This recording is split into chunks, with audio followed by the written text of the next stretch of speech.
Hello, welcome back everybody. I'm Dronetek, and today I wanted to talk to you about this entertaining panel discussion I saw from the Paley Center for Media. It's a YouTube channel, the one you can see right there, so you can go check that out later. But they had a really interesting discussion.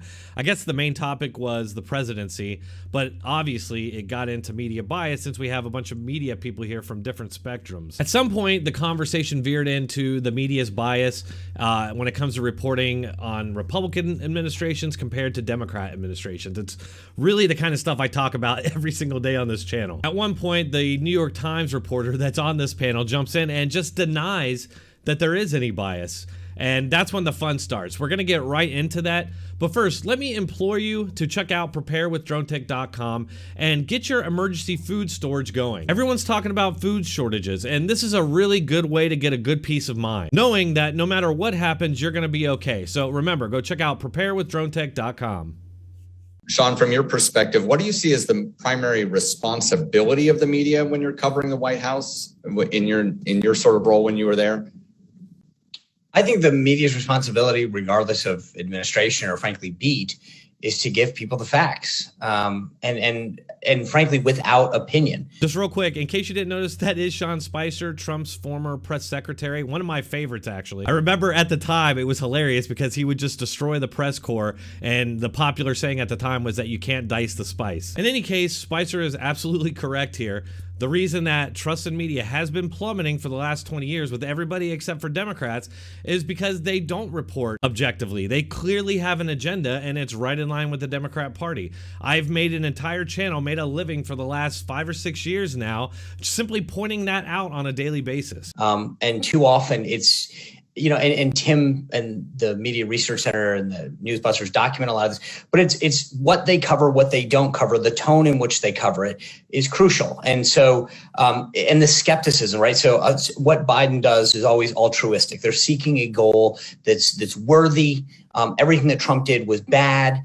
Nothing was good. Everything, you know, when he screwed something up, it's a disaster. When Biden, I mean, we're now on what, I mean, we made fun of Infrastructure Week over and over again during the Trump administration. We're now on like week 47 in the Biden administration, and no one brings it up. I mean, well, he's still trying hard from fighting for the American people.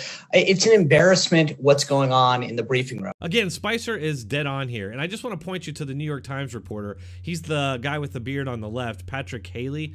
And he just got this kind of smug look on his face the entire time. Like everything that he's hearing from these people is just completely crazy. It's just a bunch of right-wing kookery. But Spicer talks about this in terms of comparing Trump to the way Biden's being covered. But I've talked about this often. You can go back to at least Clinton, see how Clinton was covered compared to Bush, how Bush was covered compared to Obama, how Obama's coverage compared to Trump. And you know, after the Bush-Obama transition, I was able to predict exactly how it would happen every time. And it's not that I'm psychic, it's just that this pattern is very obvious. Their bias and complete lack of objectivity, their agenda-driven news coverage is just so obvious. And it's for all the reasons and more that Spicer just pointed out here. When we're talking about Democrat policy, the media reports on it as if they are salespeople, you know, trying to sell the and Democrats expect this. And this is why you saw Biden and Pelosi and a couple other Democrats actually come out and say that the reason they're not able to pass this Build Back Better bill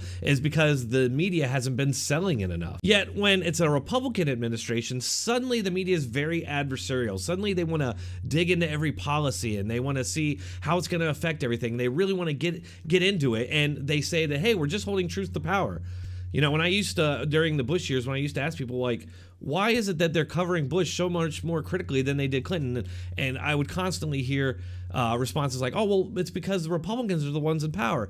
Oh, okay, well, all right. Well, then we get into the Obama administration where Democrats had a majority, and suddenly that reasoning's right out the window. And suddenly they're just pushing the agenda again. I think anyone objectively who can look at a clip of the press briefing between when I was there, or frankly, any one subsequently, and what it is with Jen is there's it's not yes. It's not something that I think is debatable. Yeah. The press when Patrick was on the reporting side was clearly came in an adversarial role. I don't think journalists. I mean, journalists are there to present stories and facts and say this is what happened.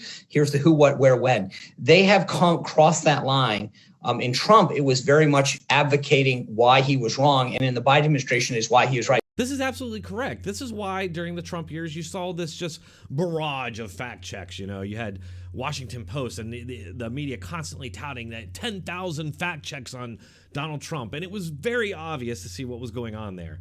They throw out this enormous number, and that's all people really see. When you start to actually dig down into these fact checks, you found that it was a lot of times just like semantic word games, or maybe Trump was just wrong about something. Maybe it was obvious that he misstated like a data point or something like that. And yes, there were some lies in there, because guess what? All politicians lie. The Washington Post fact checks, so many of these that weren't even actual lies. It was just like disagreement or semantic word games. They would then attribute that to like hundreds of different, because Trump was out there speaking a lot, and they would attribute those to just all these different statements.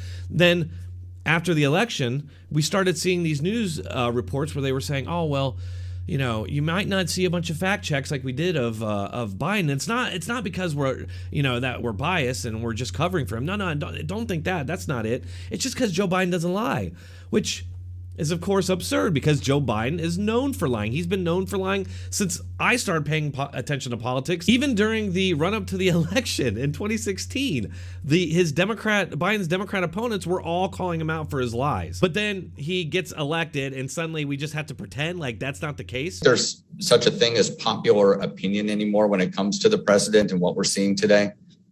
Well, it's an interesting question to ask, given how public opinion polling for the current president has shown him to be off a cliff in terms of what the people want, and how that relates to media coverage. Right. And is there media touting those numbers every day? No, they're not. You remember anytime a low poll came out for Trump, it was everywhere, on every headline. You turn on the TV and that's all they were talking about. It's on the lower thirds, it's on the crawler. That's all you heard. That's all you saw. But with Biden, not at all. And you could have predicted this. I want to just point out that there is a group of people that does believe they are treated fairly by the media. The most recent Gallup poll showed that the group of people who 3 out of 4 believe they are treated fairly by the media, that's Democrats. Only 9% of Republicans feel that their views are represented fairly by the media. Yep. And you know what? That has been the case for at least the last 20 years, folks. I mean, I'll post a poll up on the screen when I go into editing here to show you this.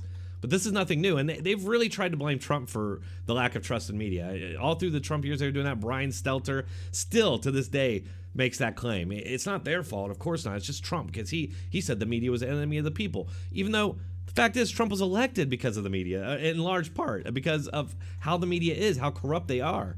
They talk so much about democracy. How can you have a functioning democracy if instead of a free press that's supposed to hold all power to account, you have a giant propaganda machine that is in the corner of one party? They are the extension of one party against the other, while constantly demonizing to extreme, insane lengths, to the point now where you have people like Nicole Wallace, who claim to be a Republican, out there actually calling for the government to use violence against people they disagree with politically. Back to the polls, as Biden's poll numbers continue to drop, the media will continue to downplay it. They'll cover it a little bit, but not a lot. Nothing like what we would see if it was a Republican.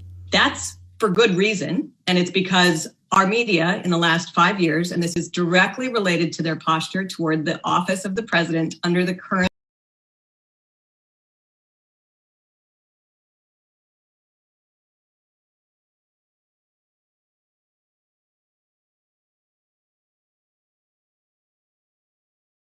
Right, and I just also want to point out again that independents are right there with conservatives and Republicans, with their confidence and trust in the media plummeting. I think for this conversation to have any value or meaning, we do have to remember what the press did with the previous administration.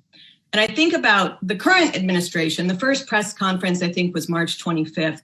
It was embarrassing. It was embarrassing, like as a journalist, to watch what the media did, gently asking questions. You know, you were so kind, and that's why we have a border crisis, right, Mr. President? It was unbecoming of anybody who thinks that they're professional. Compare that with the previous office holder, where the first press conference, I think, was before the inauguration, and it was about a delusional conspiracy theory that Donald Trump had stolen the 2016 election by colluding with Russia.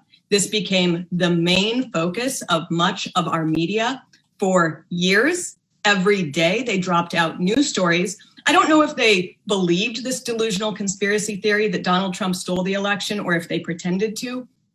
Either way, that's why they don't have any credibility outside of their co-partisans. Yeah, and just to point out, we knew that was all crap back when it happened. And just think about it for a second, what they did. They created this grand conspiracy theory to try and undo an election because they didn't like the results. And yet they say today that if you don't believe Joe Biden was legitimately elected, that means you're a domestic terrorist attacking America's democracy. They literally got Russian disinformation, spread it throughout the government, its institutions, and the country in order to undo an election they didn't like the results of. And now we know that Durham in his investigation is now arresting the guy who they actually went to for the information in the Steele dossier, charging him with lying to the FBI. And you may remember there was a Democrat lawyer, I believe, who was just recently arrested for the exact same thing. And guess what? This all goes back to Hillary Clinton and the DNC, who paid for this opposition research that turned out to actually be Russian disinformation. Once again, they are all guilty, completely guilty of what they accuse us of. Either way, that's why they don't have any credibility outside of their co-partisans. This is a major crisis for our country because we know we need a free press to preserve liberty. We know we need a press that holds people responsible, and they can't move from cartoonish hostility to gentle sycophancy based on who's holding the office. Cartoonish hostility is such a good word for it. I mean, what do we always say? That it's almost like they're putting on a theatrical performance, right? And that's what it is. And then you get a Democrat in office and it's just like a completely different thing. The press briefings are a great example of that because we all remember that the press briefings used to be pretty fun and entertaining because the press would just go insane. It was a bunch of left-wingers triggered and just losing their minds to, like she just said, it's just this gentle sycophancy. They go in there and it's like they're all a bunch of buddies. Now, next up, that New York Times reporter is going to respond, and this is where it gets really good. I don't think any media organization in business today really can survive, at a level of covering the country, if they're not trying to tell the stories in a good faith way, of people on both sides. I understand people see it differently, but hold on a second. I mean, more and more, and in fact, after Biden won the election, the media started putting out all these stories about how objectivity is bad. We heard big people like Lester Holt come out and say that, objectivity is not such a great thing, actually. And several other ones. I'll go find some more and, again, put them into the video and editing. And I'm pretty sure there were some people from the New York Times. But that's a thing. And they started doing that as a sort of cover for what was blatant bias and partisanship in their stories. It's just, this guy is just really showing this very trademark lack of self-awareness that we constantly see on the left. And I think that he knows he's full of it and that he knows he's lying. And you'll see what I mean here in a second because he gets called out for this excuse that he's making that, I don't think we'd be in business if we weren't trying to tell both sides of the story. He gets called out for that, and his response is very illuminating. That's really the intent. Patrick, I don't think that's true, honestly. Okay. The whole idea that the New York Times and the Washington Post under Trump had marketing campaigns that were going after the anti-Trump vote. They used slogans like democracy's dying in darkness. The truth is more important than ever.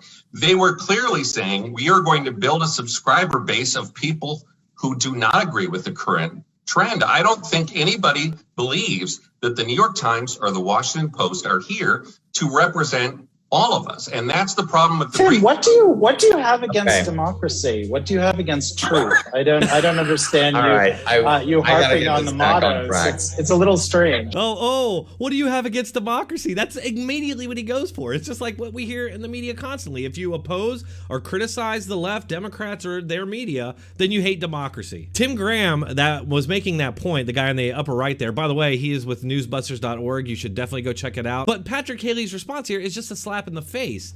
Like, the point that Tim was making here is that this sort of soaring journalistic standards, hard-hitting, just the facts news, That sort of model only pops up when there's a Republican in office. Suddenly, when a Democrat's in there, it's like they're just an extension. They're not doing that same hard-hitting news. They're not doing those same fact checks. During a Democrat administration, most of the fact checks that you're going to see from guys like Patrick Paley or from the New York Times are going to be in defense of Democrats. It'll be like, oh, they're making this criticism of Joe Biden, and that's not true. This is the truth. Something that you will never see them doing under a Republican administration, especially not the Trump administration. Like, there was never a New York Times fact check on the very fine people lie. No, they actually helped to perpetuate that lie. And just a side note here, I love the look on the moderator's face when Tim Graham starts getting into it with the New York Times reporter. You can tell he so desperately does not want to talk about this topic and would like to move on. Before I go, I do want to let you all know about my new Let's Go brand and t-shirts and hoodies.